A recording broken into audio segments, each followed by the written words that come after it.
Accounting no problem में आपका स्वागत है। मैं हूं आरती। आगे बढ़ने से पहले हमारी आपसे प्रार्थना है, कृपया सोचें, आप डेटा एंट्री ऑपरेटर यानी बाबू बनना चाहते हैं या अकाउंटेंट? आप टैली का अधूरा ज्ञान प्राप्त करना चाहते हैं या उसके विद्वान बनना चाहते हैं? यदि आप अकाउंटेंट या विद्वान बनना चाहते हैं तो हमारा आपसे निवेदन है, इस वीडियो सीरीज की सभी वीडियोस को एक एक करके क्रमानुसार ही देखें। वीडियोस को क्रमानुसार देखने के दो तरीके हैं। पहला है हमारी वेबसाइट द्वारा और दूसरा हमारे YouTube चैनल की प्लेलिस्ट द्वारा। टैली की इस वीडियो सीरीज के आज के अध्याय में आप जानेंगे तलपट यानी ट्रायल बैलेंस क्या है और लेजर से ट्रायल बैलेंस कैसे बनाते हैं। इसके पहले वाली वीडियो में हमने आपको बताया था लेजर क्या है और जर्नल से लेजर में पोस्टिंग कैसे की जाती है। इस वीडियो में आप पहले ये समझेंगे कि ट्रायल बैलेंस क्या है और उसकी आवश्यकता क्यों पड़ती है। ट्रायल बैलेंस लेजर के सभी अकाउंट्स से ज्ञात किए गए डेबिट तथा क्रेडिट पक्षों के योग के पश्चात निकाले गए अंतर की एक सूची है। इसका मतलब ये हुआ कि ट्रायल बैलेंस हमारे द्वारा बनाए गए सभी अकाउंट को समराइज करता है। यदि हमसे पोस्टिंग में कोई गलतियां हो गई हों तो उन्हें भी हम ट्रायल बैलेंस के द्वारा पकड़ सकते हैं। ट्रायल बैलेंस की आवश्यकता मुख्यतया दो कारणों से होती है। पहला कारण, कई बार ऐसा होता है कि हम अपने व्यवसाय का अध्ययन करने के लिए सभी खातों की स्थिति एक साथ देखना चाहते हैं, यानी हमारे जितने भी अकाउंट्स हैं उनका जो भी डेबिट या क्रेडिट बैलेंस है वो हम एक साथ एक स्थान पर देखना चाहते हैं। दूसरा कारण है, जैसा कि हम जानते हैं, डबल एंट्री सिस्टम के सिद्धांतों के अनुसार प्रत्येक ट्रांजैक्शन की दो जगह एंट्री की जाती है, एक डेबिट पक्ष में, दूसरी क्रेडिट पक्ष में। दोनों पक्षों में लिखी जाने वाली रकम एक ही होती है।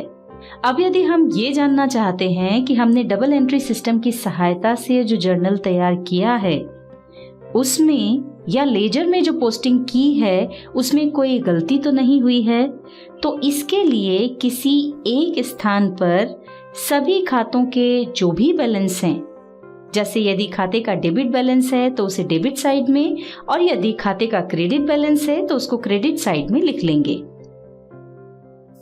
लिखने के बाद डेबिट और क्रेडिट साइड के दोनों पक्षों का जोड़ लगाने पर वो बराबर होना चाहिए।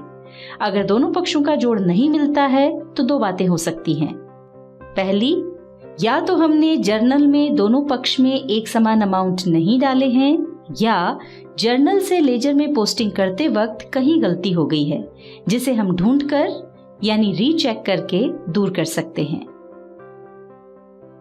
आइए, हमने जो लेजर तैयार किया है उनमें खातों में जो भी शेष है उसके आधार पर ट्रायल बैलेंस शीट तैयार कर लेते हैं। देखिए, हमारे कैपिटल अकाउंट में क्रेडिट बैलेंस 1 लाख रुपए है, तो इसे हम ट्रायल बैलेंस शीट में क्रेडिट में लिख लेते हैं। अब अमाउंट लिखने के बाद लेजर से जिस अमाउंट को हमने बैलेंस के रूप में लिया है उसे पीला कर देते हैं। इससे यह पहचानने में आसानी होगी कि हमने इस खाते का बैलेंस ट्रायल बैलेंस शीट में लिख लिया है। इसी तरह कैश अकाउंट में डेबिट बैलेंस 86,900 रुपए है, तो इसे हम ट्रायल बैलेंस शीट में डेबिट में लिख देंगे और इसी तरह हम सभी खातों के बैलेंस ट्रायल बैलेंस शीट में लिख देंगे। चलिए लेजर्स में चलकर देख लेते हैं कि कोई बैलेंस छूटा तो नहीं है। देखिए, सभी बैलेंस पीले दिखाई दे रहे हैं, मतलब हमने सभी लेजर्स के बैलेंस को ट्रायल बैलेंस शीट में लिख लिया है। अब हम ट्रायल बैलेंस के दोनों साइड की जोड़ लगाकर देख लेते हैं। ये देखिए, हमारे दोनों पक्षों की जोड़ बराबर आ रही है। इसका मतलब ये हुआ, जैसा कि हमने आपको पहले भी बताया था, हमने जर्नल में जो एंट्रीज की हैं उनमें या जर्नल से लेजर में जो पोस्टिंग की है उसमें कोई गलती नहीं हुई है। ये काम भी हमें टैली में अब नहीं करना पड़ता है, ये अपने आप हो जाता है। अब आप ट्रायल बैलेंस शीट में जो अलग अलग खाते देख रहे हैं, ये अलग अलग प्रकृति के हैं। इनकी प्रकृति समझने के लिए पहले हमें कुछ बातों को समझना होगा। हमारे जितने भी खाते होते हैं उन्हें हम 4 श्रेणियों में बांट सकते हैं: असेट्स, लायबिलिटीज, इनकम और एक्सपेंसेस। वैसे तो हम इन चारों की परिभाषा आपको पहले बता चुके हैं, पर यह बहुत ही महत्वपूर्ण है, इसलिए फिर से देख लेते हैं। संपत्ति यानी असेट्स, व्यवसाय की ऐसी समस्त वस्तुएं जो व्यवसाय के संचालन में सहायक होती हैं और जिन पर व्यवसायी का स्वामित्व होता है, संपत्ति कहलाती हैं। ये 2 प्रकार की होती हैं: स्थायी संपत्तियां और चालू संपत्तियां। स्थायी संपत्ति यानी फिक्स्ड एसेट से आशय उन संपत्तियों से है जो व्यवसाय में दीर्घ काल तक रखी जाने वाली होती हैं, यानी जिनका लाभ व्यापार में कई वर्षों तक मिलता रहता है और जो पुनः विक्रय के लिए नहीं होती हैं। उदाहरण के लिए जमीन, बिल्डिंग, फर्नीचर, कंप्यूटर, वाहन, मशीन आदि। और चालू संपत्ति से आशय उन संपत्तियों से है जो आमतौर पर 1 वर्ष से कम समय में उपयोग की जाती हैं, यानी जो लंबे समय तक व्यापार में नहीं रहती हैं, जैसे नकदी या जिन्हें आसानी से नकदी में बदला जा सके, जैसे देनदार, बैंक बैलेंस, स्टॉक इत्यादि। अब हम बात करते हैं दायित्व यानी लायबिलिटीज की। वे सभी ऋण या लोन जो व्यापार को अन्य व्यक्तियों अथवा अपने स्वामी या स्वामियों को चुकाने होते हैं, दायित्व यानी लायबिलिटीज कहलाते हैं। ये 2 प्रकार के होते हैं: स्थायी दायित्व यानी फिक्स्ड लायबिलिटीज और चालू दायित्व यानी करंट लायबिलिटीज। स्थायी दायित्व से आशय ऐसी देनदारियों से है जिनका भुगतान दीर्घकाल के पश्चात या व्यापार की समाप्ति पर करना होता है, जैसे दीर्घकालीन ऋण, लॉन्ग टर्म लोन, पूंजी, बिल्डिंग या लैंड को गिरवी रखकर बैंक से लिया हुआ लॉन्ग टर्म लोन इत्यादि। चालू दायित्व यानी करंट लायबिलिटीज से आशय ऐसी देनदारियों से है जिनका भुगतान निकट भविष्य में करना हो। प्रायः यह 1 साल से कम समय में चुकाना होती हैं, यानी ये अस्थायी होती हैं और व्यापार संचालन में घटती बढ़ती रहती हैं, जैसे अल्पकालीन ऋण यानी शॉर्ट टर्म लोन, लेनदार, बैंक लोन, सीसी लिमिट यानी कैश क्रेडिट लिमिट आदि। आय यानी इनकम। एक व्यक्ति या संगठन की आय यानी इनकम वो धन है जो वो कमाते हैं या प्राप्त करते हैं। वैसे आय एक व्यापक शब्द है, इसमें लाभ भी शामिल रहता है। आय 2 प्रकार की होती है: प्रत्यक्ष आय यानी डायरेक्ट इनकम। इसके अंतर्गत ऐसी सभी प्राप्तियां आती हैं जो हमारे मुख्य कार्य से प्राप्त होती हैं। जैसे व्यापार की स्थिति में यदि आप कुछ बेच रहे हैं तो उसका जो भी मूल्य प्राप्त हो रहा है वो डायरेक्ट इनकम में आएगा। मान लीजिए आपका मुख्य व्यापार कपड़े का है, तो कपड़े की सेल्स से होने वाली प्राप्ति आपकी डायरेक्ट इनकम कहलाएगी।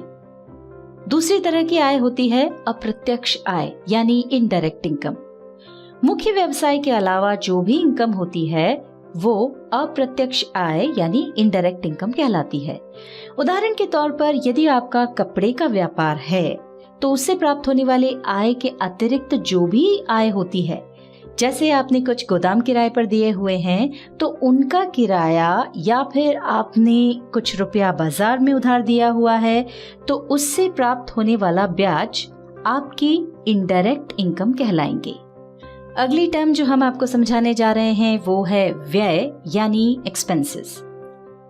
एक व्यक्ति या संगठन का व्यय यानी एक्सपेंसेस वो धन है जो हम अपने काम के दौरान कुछ करते हुए खर्च करते हैं। यह भी 2 प्रकार का होता है। पहला है प्रत्यक्ष व्यय यानी डायरेक्ट एक्सपेंसेस।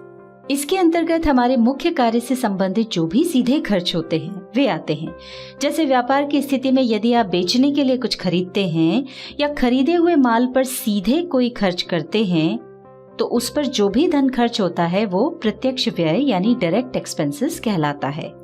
उदाहरण के लिए आपका मुख्य व्यापार कपड़े का है तो आप जो कपड़ा खरीदते हैं उसका मूल्य, कपड़े पर कोई एम्ब्रॉयडरी करते हैं उसका खर्च उसे अपने गोडाउन या फैक्ट्री तक पहुंचाने के लिए गाड़ी भाड़ा देते हैं, तो ये सब खर्चे आपके डायरेक्ट एक्सपेंसेस माने जाएंगे, क्योंकि वे कपड़े को बेचने योग्य बनाने में मदद कर रहे हैं। दूसरी तरह का व्यय है अप्रत्यक्ष व्यय यानी इनडायरेक्ट एक्सपेंसेस। इनका संबंध वस्तु के क्रय या उसके निर्माण से न होकर वस्तु की बिक्री या कार्यालय व्यय से संबंधित होता है। सरल शब्दों में कह सकते हैं, मुख्य व्यवसाय से संबंधित जो भी सीधे खर्च होते हैं उनको छोड़कर शेष सभी खर्च इसके अंतर्गत आते हैं। जैसे व्यवसाय या व्यापार को चलाने में सहयोग करने के लिए जो भी खर्च होते हैं, जैसे ऑफिस से संबंधित कर्मचारियों की तनख्वाह, ऑफिस का बिजली बिल, स्टेशनरी खर्च, डेप्रिसिएशन इत्यादि। अभी हमने अकाउंट्स की चारों कैटेगरीज और उनकी सब कैटेगरीज के बारे में समझा। अब हम अपने ट्रायल बैलेंस को उन कैटेगरीज और सब कैटेगरीज के आधार पर बांट देते हैं। देखिए, यहाँ पर खातों की प्रकृति के आधार पर हमने अपनी ट्रायल बैलेंस शीट तैयार कर ली है। अब आगे बढ़ते हैं। हमारा व्यापार अच्छा चल रहा है और इस कारण से हमने कुछ नए खाते और बना लिए हैं। देखिए, करंट एसेट्स में अभी तो ये 8 ही हैं, पर अगर ये बहुत ज्यादा हो जाते हैं, जैसे 80 या उससे अधिक हो जाएंगे, तो कैश और बैंक के खाते तो नाम से ही पहचान में आ जाएंगे। पर शेष खातों के बारे में हमें ये समझने में दिक्कत होगी कि इनमें से कौन से खाते ऐसे हैं जिन्हें हमने रुपया उधार दिया है और कौन से ऐसे हैं जिन्हें हमने उधार माल बेचा है। भविष्य में आने वाली इस समस्या का समाधान ये है कि हम इन खातों को छांटकर एक जैसे खातों को एक स्थान पर रख दें और उनको कुछ नाम दे दें। ऐसा करने से हमें खाते किस तरह के हैं ये पहचानने में आसानी हो जाएगी। उदाहरण के लिए, अभी हमारे पास करंट एसेट्स में जो 8 खाते हैं, उनमें से एक खाता कैश का है, 2 बैंक के हैं, एक खाता ऐसा है जिसे हमने रुपया उधार दिया और 4 खाते ऐसे हैं जिन्हें हमने उधार माल बेचा है। हम इन सभी खातों को हेडिंग दे देते हैं। इन हेडिंग्स को हम ग्रुप भी कह सकते हैं। ग्रुप से तात्पर्य है एक जैसी वस्तुओं या खातों का एक स्थान पर रखा होना। ये देखिए, अब हमारी बहुत ही सुंदर और समझने में सरल ट्रायल बैलेंस शीट बन गई है। इसमें अलग अलग ग्रुप बने हुए हैं और उनके अंतर्गत हमारे खाते दिखाई पड़ रहे हैं। यहाँ बहुत ही महत्वपूर्ण बात समझने के लिए ये है कि हमने पहले खाते बनाए, फिर उन्हें ग्रुप के अंदर रख दिया, पर टैली में इस तरह से नहीं करना होता है। टैली में ग्रुप पहले से बने हुए होते हैं, हमें सिर्फ उन ग्रुप्स के अंदर खाते खोलना होते हैं। इसके बारे में हम डिटेल में चार्ट ऑफ अकाउंट्स वाली वीडियो में बताएंगे। टैली में हमें ट्रायल बैलेंस शीट नहीं बनाना होती।